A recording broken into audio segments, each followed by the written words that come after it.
여러분 안녕하십니까. 코로나19 MBN 뉴스특보 정광재입니다. 코로나19 첫 국내 확진 환자가 오늘 0시 현재 5,328명으로 하루 전보다 516명 증가한 것으로 나타났습니다. 확진자는 대구광역시에서만 4,000명을 넘어서면서 전체 확진자의 90% 가까이가 대구 경북 지역을 중심으로 확산하면서 진료와 치료에 어려움을 겪고 있습니다. 사망자 이 시각 현재까지 32명으로 집계됐고요. 위중 환자도 20명 넘게 있는 것으로 파악되고 있습니다. 오늘도 코로나19 확산과 방역 대책 집중적으로 점검해 보도록 하겠습니다. 세 분의 패널 모셨습니다. 어서 오십시오. 예, 안녕하세요. 네. 확진 환자가 어느 시점에는 조금 수그러들 거다라는 예상들도 나오고 있는데 교수님은 어떻게 예상하시나요? 그러니까 2월 18일 날 31번 환자가 나온 이후에 계속 예. 2배 이렇게 증가하다가 결국은 800명까지 올라갔거든요. 예. 그 후에 며칠간 좀 소강 상태를 보여서 이 정도면 좀 꺾이나 생각을 했었는데 도로 800명대로 가서 네. 지금으로 봐서는 이 확산세가 이 증가 추세는 아직 꺾이지 않았는데 한 가지 좀 희망적인 것은 지금 이 시간으로 보면은 2월 18일부터 이 잠복기가 다 지난 다음에 모든 사람들이 다 증상이 나타나고 네. 확진을 하고 있는데 진단을 하고 있는데 실제로는 그 진단 결과가 좀 늦게 나오는 거거든요. 오늘 한 게 오늘 나오는 게 아니기 때문에 네. 아마 앞으로 2, 3일 동안 좀 늘다가 결국은 좀 줄어든다면은 수평으로 며칠 계속 간다면은 이 방역 당국의 이 신천지 그 대구 교회 사람들의 대구 교인들의 이 네. 60%가 넘는 이 확진자들을 잡아내는 되는 것 같습니다. 이번 코로나19 가장 빠른 속도로 많은 확진자 수가 나오고 있는 것이 대구광역시죠. 지금 권영진 대구광역시장의 브리핑도 진행되고 있는데요. 현장 연결해 보겠습니다. 코로나19 사태의 진원지인 신천지 대구교회 집회가 2월 16일까지 열린 점과 31번째 환자가 발생한 2월 18일 이후 대구 시민들의 사회활동이 70% 이상 멈춰진 지 15일이 지나고 있습니다. 이러한 점을 고려할 때 이번 주가 지역사회의 추가 감염 확산 정도를 판단할 중대한 시점이라고 판단하고 있습니다. 시민 여러분들께서는 불편하시더라도 당분간 외출을 자제해 주시고 모임과 집회를 중단해 주시며 2m 이상 거리를 두고 대화하는 사회적 거리 두기를 계속 실천해 주실 것을 간곡히 부탁드립니다. 다만 사회적 거리는 둘지라도 심리적 거리는 줄여나가자는 말씀을 드립니다. 비록 만나지는 못하더라도 서로에게 전화나 문자 메시지로 안부를 묻고 희망과 용기를 전해줍시다.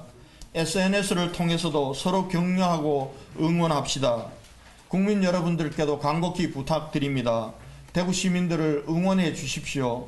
최근 SNS를 통해서 대구를 비하하고 그리고 대구 방역 대책을 하고 있는 공무원들에 대한 허위사실 유포와 가짜뉴스로 참으로 큰 어려움을 겪고 있습니다. 이런 행위는 정말 방역 대책의 최대의 적입니다. 자제해 주실 것을 다시 한번 부탁드립니다. 우리 대구는 곧 이 어려움을 시민 모두의 힘으로 극복하고 다시 당당히 일어설 것입니다. 이상 제 브리핑을 마치고 김신우 단장님께서 네, 지금까지 권영진 대구광역시장의 브리핑도 함께 들어보셨는데요. 사회적 거리는 두되 심리적 거리는 더 가까이 가자라는 말이 아주 인상적이었습니다. 저희 제작진들도 이 대구 경북 지역에서 많은 확진자가 나오고 있는데 대구 경북 지역에 많은 응원의 메시지를 보내겠습니다. 교수님, 일단 지금 브리핑에서 얘기한 것처럼 이번 주가 대구 지역에서는 상당한 중대한 고비가 될 것이다라고 진단을 했는데 이런 판단이 나온 배경은 어디에 있다고 보세요?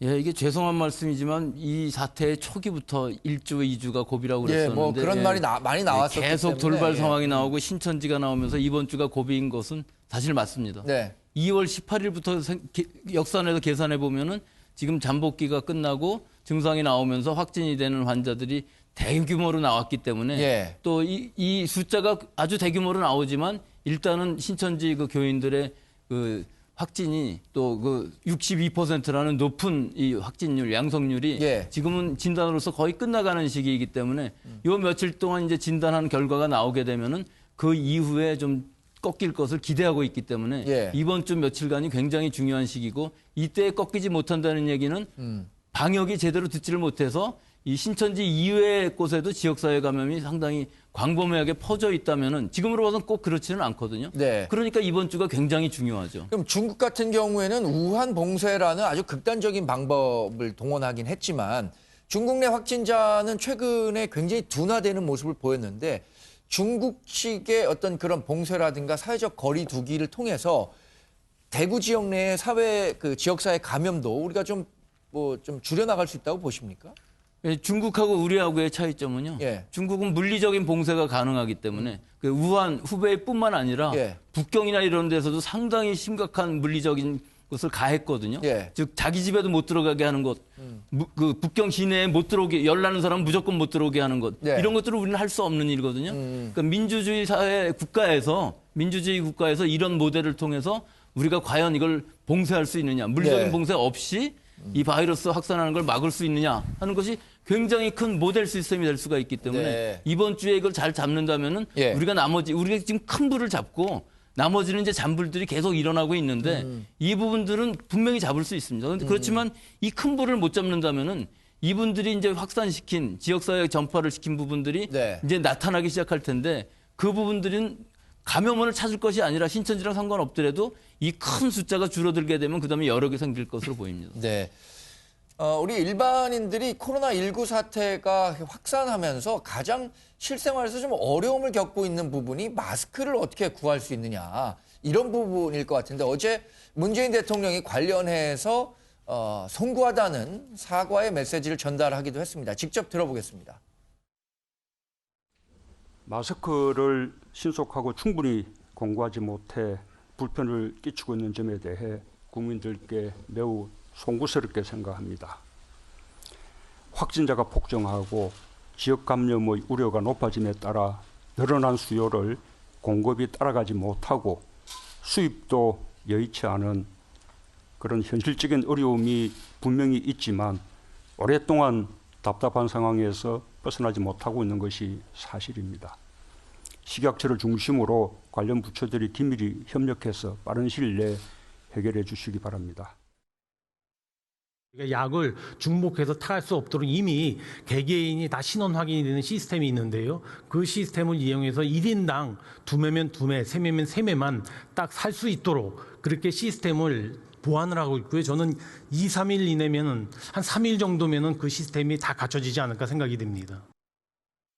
마스크 공급 부족과 관련해서 이렇게 문재인 대통령이 공식적으로 좀 송구하다는 사과의 메시지를 보내기도 했는데 그럼 우리나라가 굉장히 많은 마스크를 생산하는 국가로 알려져 있는데 이렇게 많이 생산하는 마스크는 도대체 어디에 가고 있는 건지 많은 분들이 궁금해하는 것 같아요. 왜 우리가 이 마스크 부족 현상에 이렇게 시달려야 하는 건가요, 엄 기자?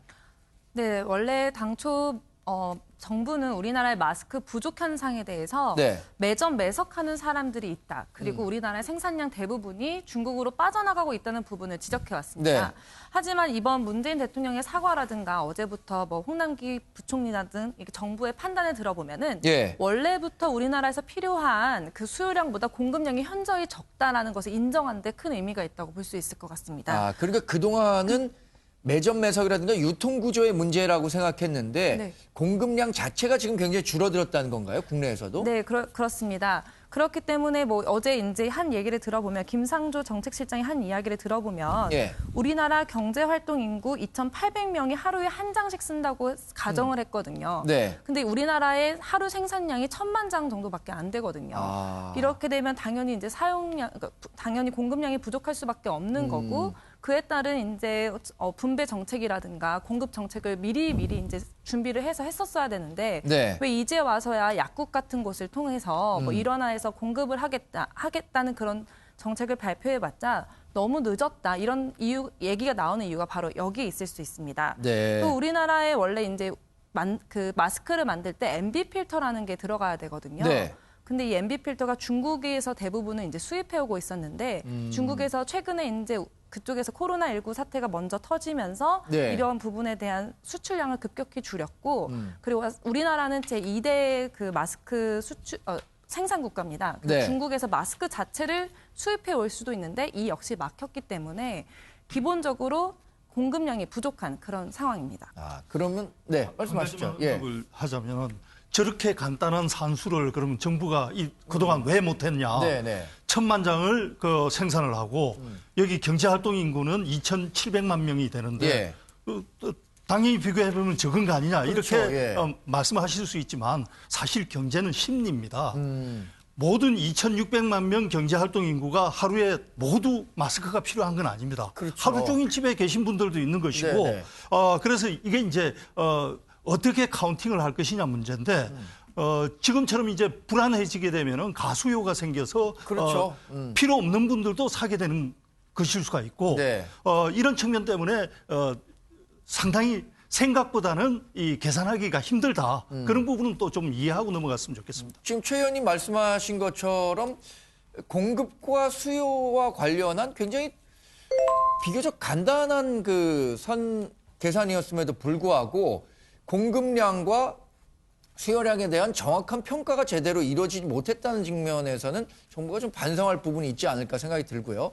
대구에서 코로나19로 인한 사망자가 한 명 더 추가되면서 33번째 사망자가 발생했다는 소식도 안타깝지만 지금 막 들어와 있습니다. 교수님, 그런데 그 마스크 사용과 관련해서는 그래서 정부가 이제 공급량이 조금 부족하고 수요량이 너무 많다는 측면에서 수요 관리 측면에 들어간 것 같아요. 그러니까 꼭 마스크를 한 번만 쓸 거 아니라 재활용해도 된다. 이렇게 얘기를 하고 있잖아요. 처음엔 그게 안 된다고 했는데 이 부분은 어떻게 생각하세요? 일회용 마스크에 대한 재사용. 글쎄요, 일회용 마스크 재사용은 좀 안 하는 것이 좋을 것으로 보이지만 이것이 예. 지금 어떤 문제냐면 말씀하신 것처럼 심리적인 문제이기 때문에 예. 그러니까 초기에 방역 당국에서 마스크를 꼭 써라 이렇게 얘기를 했었기 때문에 그 말을 뒤집기는 굉장히 어렵습니다. 예. 마스크 안 써도 된다 이렇게 얘기했다가 큰일이 나기 때문에 굉장히 어렵긴 하지만 사실은 미국 같은 데에서는 권고하지 않거든요. 네. 오히려 마스크가 여러 가지 면에서 오염이 되거나 또 감염원이 될 수 있기 때문에 가능하면 웬만한 사람들은 쓰지 말고 자기가 증상이 있다든가 네. 혹은 식구 중에 누가 증상이 있다든가 할 때는 꼭 써야 되지만 또 확진자가 있어서 간호를 한다든가 예. 또 보건 마스크라고 그러지 않습니까? 보건 마스크라는 의미는 의료진들은 꼭 써야 된다는 걸 의미하고 또 굉장히 높은 수준 적어도 뭐 N95라든지 네. 이런 것들을 써야 된다 하는 의미인데 실제로는 그것이 좀 와전돼 갖고 굉장히 높은 수준의 보건 마스크를 일반인들이 많이 쓰고 또 그 보통은 일반인들이 할지라도 일회용으로 쓰는 사람도 굉장히 많아요. 네. 근데 보건 인력들은 의료진들은 일회용으로 쓸 수밖에 없는 것이거든요. 환자를 보면은 그 환자로부터 오염된 것이 있을 수가 있기 때문에 방호복이라든지 이런 보건 마스크는 일회용으로 쓰는 것이 보통인데 우리 일반인들의 입장에서 보면은 건강한 젊은 면역력을 가지고 있는 모든 사람들이 다 마스크를 쓰고 다녀야 되느냐? 꼭 네. 그렇지는 않은 것인데 그거를 특히 강조하기는 좀 어려운 부분이 있고요. 특히 19세 미만의 사람들은 증상이 나타나지 않으면서도 네. 굉장히 다른 사람들한테 많이 전염을 시킬 수가 있어요. 아. 왕성한 활동력이 있기 때문에 또 20, 30대도 마찬가지인 것이 예. 사회생활을 하기 때문에 여러 사람하고 접촉하거든요. 예. 그러니까 하루에도 한 개 갖고는 모자랄 경우가 있으니까 또 불안하니까 계속 가수요가 생기는 것인데 자, 그러면 면 마스크 같은 경우는 어떻습니까? 그러니까 집에서 일회용 마스크를 쉽게 구하기가 어려우니까 면 마스크를 깨끗이 빨아서 사용하겠다라고 하는 분들도 많잖아요. 그 장단점이 있죠. 면 네. 마스크라는 것이 우리가 침방울 같은 걸 막는 데는 굉장히 중요한 역할을 할 수 있고 네. 또 얼굴 같은 데 내 오염된 손이 닿는 것도 많이 막아줄 수는 있는데 비해서 예. 면 마스크 같은 경우 하루 종일 쓰고 있으면은 굉장히 많이 젖고 또 이런 부분들이 하루 지나는 동안에 또 세균 같은 것들은 증식을 할 수 있기 때문에 네. 여러 가지 그 병원균은 아니더라도 하여튼 위생적으로 쓰기가 굉장히 어렵습니다. 예. 그래서 하루에 뭐 2개, 3개 들고 다니면서 쓴다면 또 모를까 그러기도 상당히 어렵고 그러니까 일회용 마스크라는 것이 덴탈 마스크라는 것을 일회용으로 사용할 수 있다면 아주 싼 값으로 많이 만들 수 있을 것 같은데 네. 그런 부분이 수급이 굉장히 어려운 것 같고요. 조금 더 고급인 마스크인 경우에 있어서는 아주 위생적으로 사용한다면 자기 손을 더 깨끗이 씻는 게 더 중요하고 예. 쓰고 벗을 때 위생적으로 한다면 사용 방법을 잘 숙지하고 쓴다면은 뭐 며칠간 사용해도 큰 문제는 없을 것으로 그러니까 보입니다. 많은 분들이 말씀하시기를 마스크를 잘 쓰는 것보다 손을 자주 잘 씻고 얼굴을 이렇게 만지지 않는 것이 중요하다라고 얘기하는 것 같아요. 예, 그러니까 제일 좀 안 좋은 상황은 예. 손도 안 씻고 마스크를 자꾸 썼다 벗었다 이런 식으로 답답하지 않습니까? 네. 안 쓰던 사람이 갑자기 쓰면 굉장히 답답합니다. 그렇죠. 예. 그런데 이렇게 벗는 사람이 거의 없고 끈으로 벗는 사람이 거의 없고 대부분 이렇게 내려서 벗으면 그 한 번 하고 나면 뭐 오염돼서 더 이상 의미가 없는 것인데 네. 재사용이라는 의미도 벌써 거기서 없어지거든요. 근데 그런 정말 정확한 사용 방법, 그 위생을 얼마나 위생적으로 할 것이냐 예. 이런 가이드라인들을 지금 이때에는 식약처에서 잘 판단을 하셔서 좀 구체적인 가이드라인을 내려주시면은 이 수요가 많이 줄을 것 같은 생각이 듭니다. 네. 코로나와 관련해서 몇 가지 궁금증도 더 있습니다. 이게 초기 증상은 발열로 알 수 있다라고 얘기를 하는데 발열이 아닌 상태, 그런 그 초기 증상이 발열이 나지 않는 사람들도 있는 거죠? 많죠. 예, 발열, 뭐 거의 반 이상 발열이 없이 전혀 증상이 없이도 벌써 감염이 확진되는 사람들도 많은 것으로 봐서 그거를 자기가 그 자각할 수 있는 길은 사태가 좀, 그러니까 그 감염이 어느 정도 진행된 이후에는 알 수 있는 건가요? 진행돼도 무증상 감염으로 끝나는 사람도 많기 때문에 이 바이러스가 지금 어려운 것이거든요. 무증상 감염이라든지 원래 네. 이런 것들은 우리 처음에는 인정하지 않았었어요. 네. 그런 게 바이러스 쪽에서 입장에서 보면은 그런 무증상인 사람이 과연 감염시킬 수 있을까? 이거는 좀 그 의학적으로는 맞지 않다 이렇게 생각을 했었는데 네. 중국의 그 여러 가지 역학적인 것들을 보면은 젊은 사람들인 경우 증상도 없는데 바이러스는 나오는 경우가 많이 있고 근데 중국에서는 이걸 잘 체크를 못 했었어요. 진단이 네. 잘 안 돼서 유전자 증폭이. 그러므로 해서 여러 가지 문제가 생겼는데 무증상 감염 혹은 잠복기에 아주 가벼운 증상인데 사람들한테 감염을 시키기 때문에 이게 굉장히 무서운 바이러스가 된 것이죠. 네. 그리고 또 하나는요.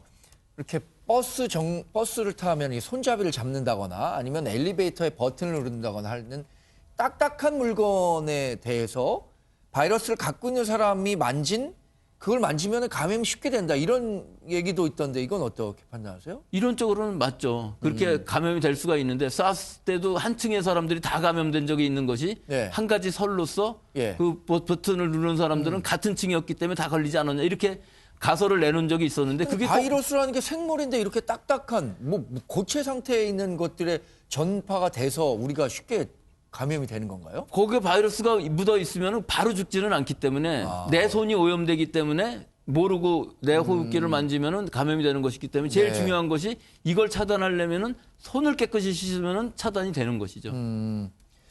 백신 개발과 관련해서는요. 어제 트럼프 미국 대통령이 백신 관련 개발하는 데 있어서 장애가 있는 일이라면 내가 직접 해결하겠다. 이렇게 공언을 하기도 했는데 근데 백신 개발은 쉽지 않다는 평가도 있어요.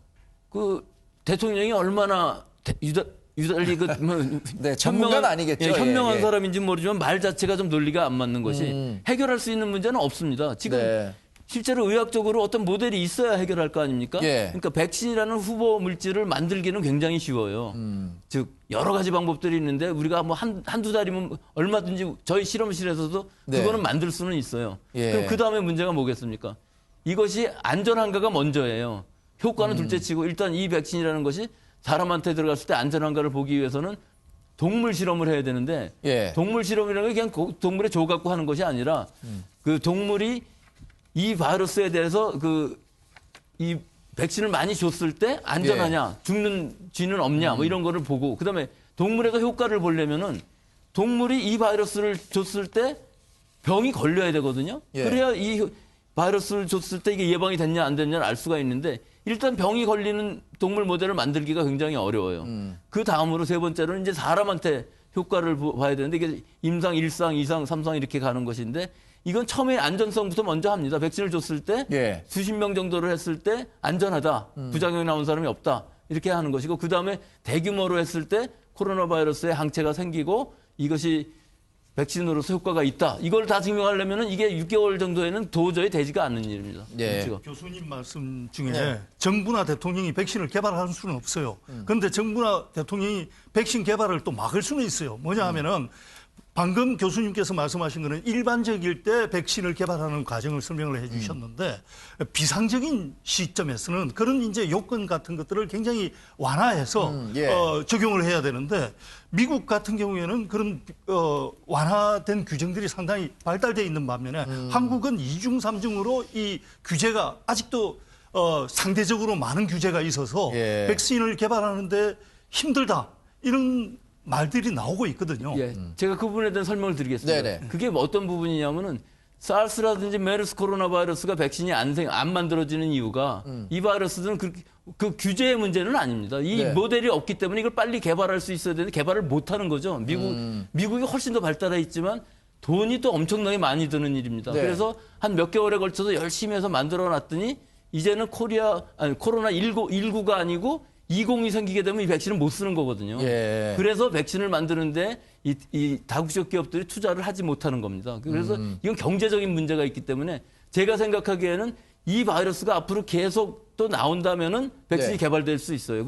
대표적으로 독감 바이러스 같은 경우는 매년 예상을 해갖고 새로운 백신을 만들거든요. 예. 하지만 이걸로 끝난다고 생각이 되면 백신을 개발을 안 합니다. 이건 그런 기본적인 문제가 있습니다. 그러니까 뭐 백신 개발과 관련해서도 경제성 논란. 그러니까 뭐 다국적 제약사들이 대규모 금액을 투자한 이후에 그거에 대한 경제성을 확인했을 경우에만 계속 이 그러니까 진행이 이루어진 거겠죠. 백신이라는 개념이 일단은 많은 사람들이 맞을 수 있어야 경제성이 있는 것인데 네. 이 사태가 지나고 나면 아무도 안 맞습니다. 또 항체도 다 생겼기 때문에 네. 경제성을 보장할 수가 없는 부분이 제일 큰 문제예요. 그래서 이런 바이러스들은 일반적으로 백신이 안 만들어집니다. 네.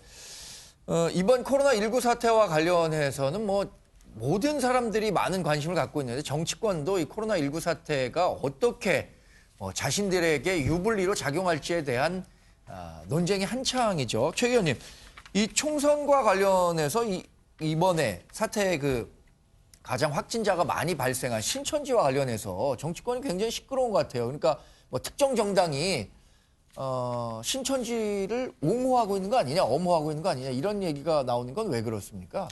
아무래도 일단 온 국민이 지금 현재 그 코로나19 바이러스 문제로 시름을 앓고 있다 보니까 예. 이 여기와 관련된 이슈가 뜨면은 당연히 예. 국민들 주목을 받게 되는 것이고 정치인으로서는 국민의 주목을 받아야 표로 연결되는 거 아니겠습니까? 예. 그러니까 국민의 관심이 있는 곳에 정치인이 달려가는 것은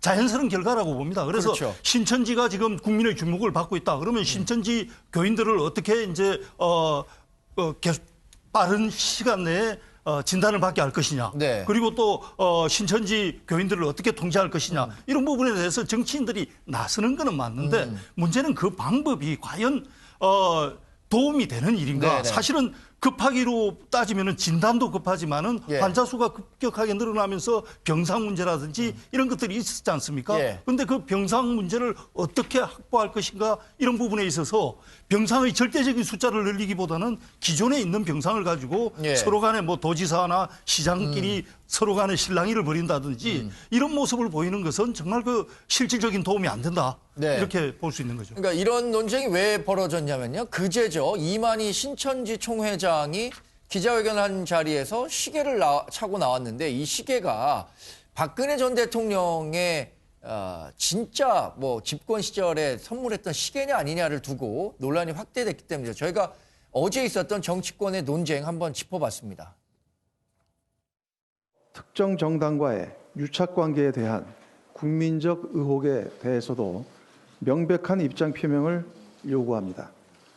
이는 적당히 덮어두고 넘어갈 일이 아님을 분명히 밝힙니다. 신천지를 저희들은 뭐 비호할 생각도 없고 신천지 수사가 필요하면 당연히 수사하는 거고 정부의 무능을 감추기 위한 수단으로 쓰여서는 안 된다는 것이죠. 보신 것처럼 더불어민주당은 지금 미래통합당이 신천지와 유착관계가 있는 거 아니냐라는 의혹을 끊임없이 제기하고 있는 거고요. 미래통합당은 그런 연관설이 정치적 공세다라고 하면서 차단을 하고 있는 건데 이런 얘기가 나오는 건 엄 기자 왜 그렇습니까? 신천지와 실제로 이 미래통합당과의 관계가 뭐 확인된 게 있나요?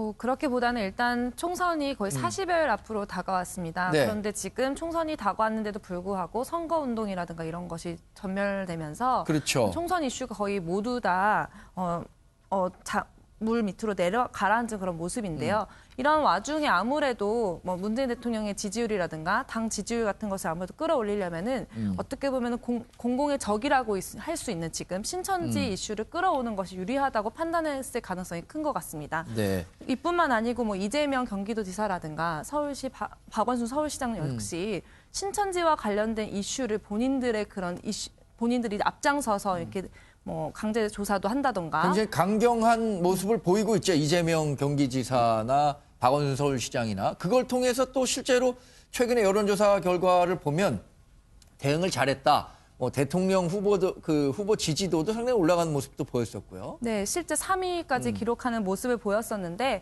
아무래도 이렇게 신천지와 관련된 이제 모습에서 뭐 앞장서서 그 부분을 뭐 해결한다던가 이런 모습을 보이면서 국민적인 그런 성원을 얻게 되고 지지율로 이어지는 그런 모습을 보이기 때문에 정치권에서도 앞장설 수밖에 없는 그런 모습이 되는 것 같습니다. 관련해 갖고 또 하나 재밌는 거는 안철수 국민의당 대표가 의료봉사하는 것과 관련해서도 글쎄 의료봉사라는 그 진정성을 높게 평가하면 좋겠지만 또 일각에서는 보여주기식이다라고 폄훼하는 사람들도 있어서 좀 안타까운 측면도 있었거든요, 저는. 네, 그렇습니다. 실제 뭐 환자 근처에도 안 간다라는 뭐 그런 글이 올라오면서 공방이 이어지기도 했었는데요. 네. 아무래도 이제 안철수 대표가 아무래도 이제 좀 정치인이다 보니까 네. 그런 곳에서 이제 나타나서 하면서 할 수 있는 것을 하는 것이 옳은 것인지 아니면은 이제 정치인으로서 정책 결정이 지금 방향을 제대로 잡지 못하고 있는 상황인데 네. 이런데 정치인으로서 제대로 된 정책이 이루어질 수 있도록 목소리를 높이는 것이 옳은 것인지 이 부분에 대해서도 상당한 그런 판단이 필요한 부분이거든요. 근데 이 부분에서 이제 과연 안철수 전 대표가 대구에서 과연 의료진에게 실질적으로 얼마나 도움이 될 수 있는가 이 부분에 대해서는 다시 한번 생각해 볼 문제인 것 같습니다. 네. 사실 이 코로나19 확산은 우리나라만의 문제가 아니죠. 이제 중국을 벗어나서 우리나라와 일본, 이란과 이탈리아, 미국에서도 상당한 지역사회 감염이 진행되고 있습니다. 특히 이란과 이탈리아에서는 확진자가 큰 폭으로 증가하고 있는데 교수님, 이란과 이탈리아 확진자가 지금 2,000명을 넘었어요, 각각.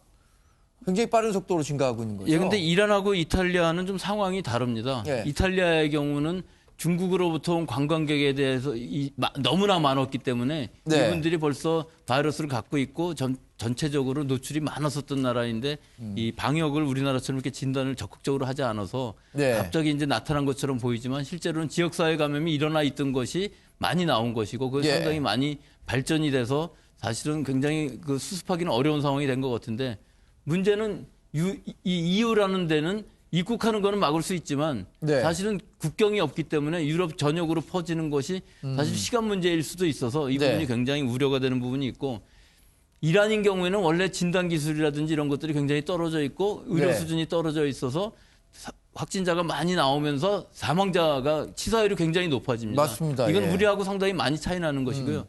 또 대표적으로 방역이 다른 나라는 일본인 경우는 지금으로 보면 일본은 방역을 안 하는 나라가 됐습니다. 예. 원래는 일본이 굉장히 미즈게와라고 그래갖고 방역이 아주 철저하던 나라였었는데 지금은 아예 바꿔서 진단을 아예 안 합니다. 진단 기술은 세계 최고 수준인데 아예 안 하고 10명 중에 8명이 경증이기 때문에 그냥 집에서 앓고 나와라 이런 느낌이고 중증이 됐을 때는 우리는 의료 수준이 높으니까 그때는 치료를 하겠다 하는 가능해요. 그렇게. 그럼 결국은 확진자 숫자가 떨어지고 또 만약에 사망했을 때도 이렇게 사망하면 진단을 그냥 폐렴으로 사망한 것이지 코로나19라고 얘기를 안 하게 되면은 네. 숫자는 줄어들고 또 올림픽은 할 수 있고 네. 이런 상황이기 때문에 상당히 많이 다르고 사실 지금 미국은 전체 인구 대비 본다면 100여 명밖에는 감염이 되지 않았기 때문에 전체 인구 대비 감염 환자 수는 굉장히 적은 편이라고 할 수 있음에도 불구하고 미국 언론을 비롯해서 정치권 또 미국 그 트럼프 대통령도 지금 코로나19 바이러스와 관련해서 굉장히 그 두려움, 경계심을 표하고 있는 것 같아요. 미국의 상황은 어떻습니까, 최 의원님? 일단 기본적으로 미국도 진단을 받기가 굉장히 힘든 상황이죠. 진단비만 하더라도 1인당 400만 원이 넘는다고 그러니까 누가 그걸 자기가 솔선수범해서 진단을 받을 수 있겠나 네. 이런 생각이 듭니다. 그래서 교수님 방금 말씀하셨던 대로 일본도 사실은 지금 이제 감염 방지를 거의 포기한 상태. 예. 미국도 얼마나 감염됐는지는 모르고 그냥 자발적으로 병원에 오는 사람을 통해서만 확인을 할 수 있는 상태. 예. 그렇게 본다면 한국의 대처는 지금 그 두 나라하고는 완전히 다른 거죠. 끝까지 감염자를 찾아내서 네. 그 감염을 막으려는 노력을 지금 하고 있는 것이고 중국의 예를 보면 사실은 중국이 누적 환자 수가 이렇게 발생한 걸로 보면은 네. 누적 환자 수가 500명이 된 게 중국은 1월 23일이고 네. 그날 우한을 봉쇄를 봉쇄했죠. 했거든요. 예, 예. 그리고 정확하게 한 달 뒤에 2월 23일 날 우리나라의 그 누적 환자 수가 500명을 넘었습니다. 그때 우리는 위기 경보 시스템을 심각으로 올렸는데 네. 이렇게 한 달 정도의 차이가 있는데 지금 중국에서는 뚜렷하게 하루 환자 발생 수가 줄어들고 있습니다. 감소했죠. 예, 예. 가장 최근 발표로는 1일 날 200명이었다가 네. 2일 날은 100명 수준으로 환자 수가 줄어들고 있거든요. 그래서 우리도 중국처럼 저렇게 빠르게 진단을 하고 예. 감염을 차단을 하면은 미국이나 일본처럼 저렇게 뭐 포기하는 단계가 아니라 예. 감염을 막을 수 있다 이런 뭐 생각은 갖고 있습니다. 네. 이란과 이탈리아에서는 각각 2,000명 넘는 확진자가 발생했는데 사망자도 무려 70명이 넘는 두 나라 모두 70명이 넘는 사망자를 기록하고 있습니다. 우리나라 확진자가 5,000명인데 사망자가 30명대 수준인 것을 고려한다면 글쎄 확진자 대비 사망률이 두 나라는 굉장히 높은 상황이죠. 교수님, 이런 그 특별한 이유가 있을까요? 왜 이렇게 두 나라는 사망자가 많이 발생하고 있는 건가요? 치료 시기를 놓쳐서 그렇죠. 예, 의료 수준은 높은데 예. 너무 많이 진행이 되고 특히 고령자 기저질환 환자들이 치료 시기를 놓치면 예. 아주 빨리 악화돼서 사망하는 케이스가 많은 바이러스이기 때문에 우리가 지금 잘하고 있는 것은 아주 많은 숫자를 하지만 실제로 양성률은 그다지 많지 않습니다. 예. 치사율 또한 대남병원에서 그 특수한 상황에서 많이 사망을 했기 때문에 예. 사실은 그것까지 다 넣는다 할지라도 굉장히 적습니다. 0.5%에서 0.6% 정도. 그렇죠. 우리도 뭐 네. 기저질환자나 아주 고령의 환자가 아니라면 사실 이 코로나19로 사망하는 일은 드물잖아요. 지금 아주 특수한 경우가 생긴 것이 이 대구의 경우가 이 신천지 교인들 중에서 이 확진이 되면서 환자가 너무나 급격히 늘어서 일시적인 의료 공백 상태가 일어나서 네. 이 지금 위급한 환자인데도 그걸 판단을 못해서 사망하는 사람들이 많이 생겼는데도 불구하고 예. 지금 굉장히 사망률이 낮다는 것은 우리 의료 수준은 굉장히 높다는 것을 의미하는 것이기 때문에 예. 이란이나 뭐 이탈리아나 이런 데랑도 또 상대 우리는 바로 진단을 해서 어찌됐든 바로 격리하고 치료를 했기 때문에 네. 이 정도의 사망률을 가질 수 있는 것이고 일본이나 미국은 그 사망률 자체가 의미가 없습니다. 예. 미국은 특히 문제가 뭐냐 하면은 의료보험이 일반적으로 되어 있지 않기 때문에 그렇죠. 예, 또 예. 방역 당국조차도 인구가 너무 많은데 또 거리들도 상당히 많이 떨어져 있는 또 대도시들의 특성상 이 병원에 가서 이것을 진단하는 것이 굉장히 어렵기 때문에 미국이나 일본은 없는 것이 아니라 모르는 것이라고 얘기할 수 있습니다. 네. 그런 점들을 고려한다면 우리나라의 의료 시스템은 정말 다른 모든 선진국과 고려해봐도 거의 최고 수준에 도달해 있는 게 아닌가라는 판단도 들고요. 근데 제가 지금 생각해 보면 이렇게 하는 것은 모험인 것 같습니다. 우리가 사회주의 국가처럼 이렇게 물리적인 봉쇄를 하지 못하는 상황에서 이렇게 대규모로 진단을 한다는 의미는 우리의 나라의 평판은 많이 떨어질 수 있거든요. 예. 이렇게 많은 환자를 하는데 안 나올 수가 없는 것이고 이렇게 했을 때 만약에 우리가 이걸 못 잡는다 그러면은 뭐 별로 좋지 않은 일이지만 만약에 잡는다면은 민주주의 국가로서는 처음으로 이걸 방역을 할 수 있다는 걸 보여주는 것이기 때문에 예. 우리나라의 위상이 굉장히 많이 올라갈 수 있는 외국 언론들도 지금 얘기하는 것들이 네. 한국처럼 이렇게 해야 되는 거 아니냐 하고 얘기하는데 이게 확산 속도가 너무 빨라서 우리가 못 잡을 수도 있거든요. 네. 그럴 경우 다른 나라랑 비교해 보면 우리가 잘못했다는 생각도 들을 수 있기 때문에 어떻게 보면 좀 역설적이고 모순이긴 한데 네. 저는 우리 방역 당국의 것이 맞다고 생각합니다. 그럼요. 가장 투명하게 좀 공개를 하는 투명한 게 게 좋은 좋습니다. 거죠. 예. 예, 오늘 말씀 고맙습니다. 예. 확진 환자 증가 속도가 둔화되지 않아서 참 걱정입니다만 자신감 갖고 코로나19 이겨낼 수 있도록 함께 노력하는 시간이 돼야 되겠습니다. 오늘 시청해 주신 여러분 고맙습니다.